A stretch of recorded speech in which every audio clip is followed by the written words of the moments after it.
Naiintindihan. Hindi ko nga naiintindihan at ayokong intindihin. Pero sir, kayo na rin nagsabi na yun nga, ang daming gusto maging reporter, maging journalist, broadcaster. So anong advice nyo sa kanila na gustong sumabak sa ganitong linya natin sa Well, journalism? tingin ko may improve yung ginagawa ng mga instant journalist. Yung instant journalist, ang sinasabi ko doon, yung mga vloggers na natuto lang mag-camera, mag-video, etc. Siguro, matutunan lang yung unang tinuro sa atin sa journalism na maging factual, Okay. Maging factual, na maging sensitive tayo sa facts. And number two, dapat magkaroon tayo ng sense of responsibility and accountability na hindi pwedeng lahat na lang sinabi mo na kahit na sasabihin mo ay karapatan ko magsalita, no.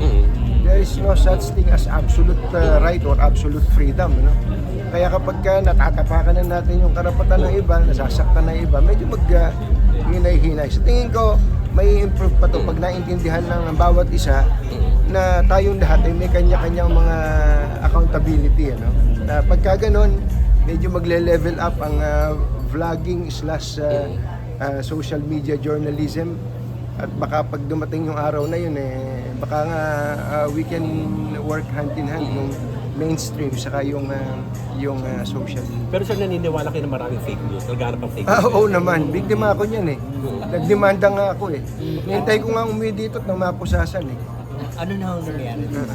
Hindi dinamanda mo ka Si Maharlika, gusto ko na umuwi dito yun Gusto ko, may warrant of arrest yun. Anong update doon? May warrant of arrest yun. Pag umuwi dito, may possession sigurado.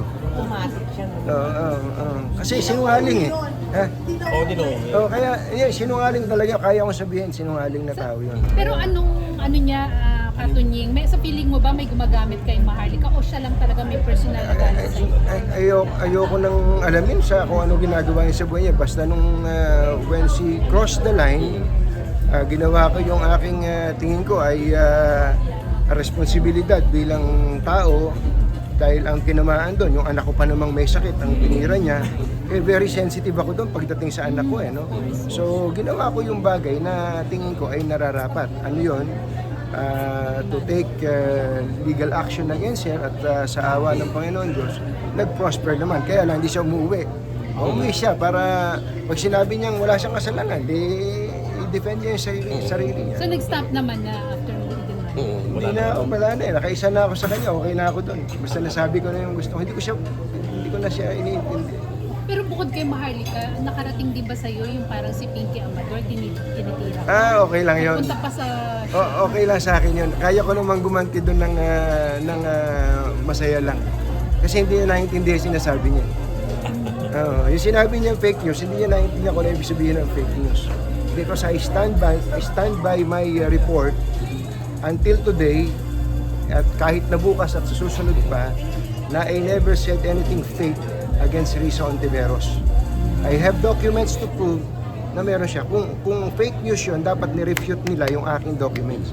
Hindi, ang ginawa nila kung saan sila nagsuot, tinawag nila akong fake news without proving anything. Sinabi, naapektuhan ako medyo, tingin ko, napilitan akong magsipag uli. Dati, kumbaga nagdagdag, hindi ko naman sila pinapansin tuloy, nag-research na naman ako, nabuhay na naman yung mga old sources namin.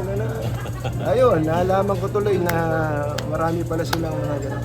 Na-motivate ka po lalo? Lalo ako na-motivate. Yun ang epekto sa akin. Pero ang isa pang masamang ginawa nila doon, especially yung mga fanatics nila, nung pinuntahan nila yung social media na naman, nung anak kong nagkasakit dati, sasabihin nilang magkasakit sana uli, mamatay na sana yung anak ko. That's foul. Kaya iniintay ko nga si Risa Ontiveros na magsabi na, "Hoy, wag niyo naman ganyan santa, alam ko, mabait siyang tao, ba't di siya kumibo?" Wala rin sila. Inaatake nga nung mga followers niya yung aking anak, hindi man siya kumibo. Ano ibig sabihin nun? She let it pass, she let it happen, she condones it. Kung ano, she tolerates it, kung ano, pero okay lang. So kung bibigyan ka ng chance na ma-interview siya, gusto mo? Matagal ko na siyang gusto ma-interview, ayaw lang niya magpa-interview sa akin. At yung personal pa kayo makilala? Sino ba si Maricos? Ay, si Maharlika. Personal ba kayo magkakilala? Maharlika. Hindi. Kala ko may magazine na Maricos. Hindi Di ba hot babes yun? Tingin ko, tingin ko kaya niya nagawa yun because of political. Alam mo, may mga magkakaiba tayo ng pananaw sa buhay, di ba? Kaya lang, sana naman tayo, kahit nagkakaiba ng paniniwala sa buhay, huwag tayong magsakitan ng damdamin. Ano, yung, hindi ba, alam naman natin, mas malalim ang sugat ng panulat kaysa sa itak eh.